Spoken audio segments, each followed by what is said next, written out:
I appreciated not only Superintendent Johnson, but her team keynoting Inspire for us to really talk about these practices that they're putting in place. So for all the districts in the state, we're able to hear directly from Dr. Johnson, the superintendent there, to talk through, here's how we made these decisions, here were some tough decisions, here's issues, and thank you, Don, for emceeing that.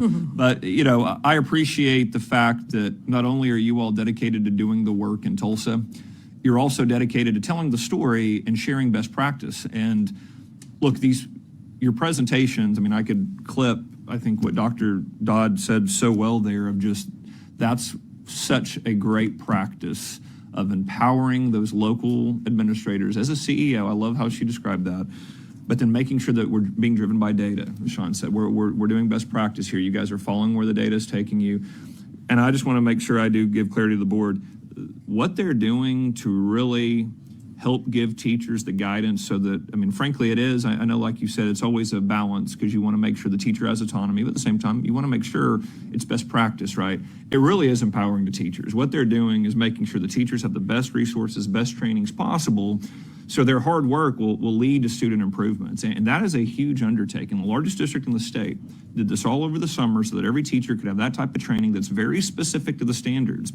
And they have been absolutely kept their word on what we want short-term gains, and the numbers are tremendous. By the way, we've got the numbers. We're working on kind of making them. There's so many data points. We're trying to make them very digestible. Of here's some of the key indicators here, but it's a huge success for Tulsa. It's a huge success.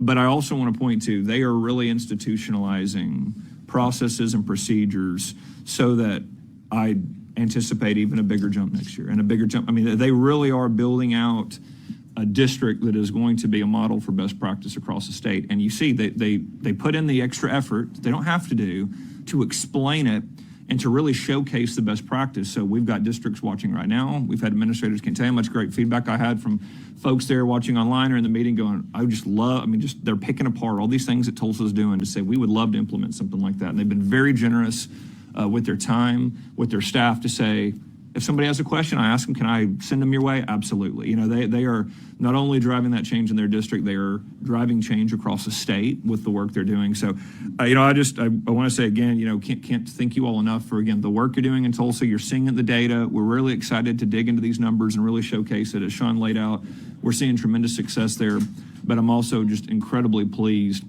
at the processes they're putting in place, the best practice, and the fact that they're willing to share it with the state. So thank you guys again so much. Another great presentation from you today. Thank you, Superintendent Walterson. Thank you, board.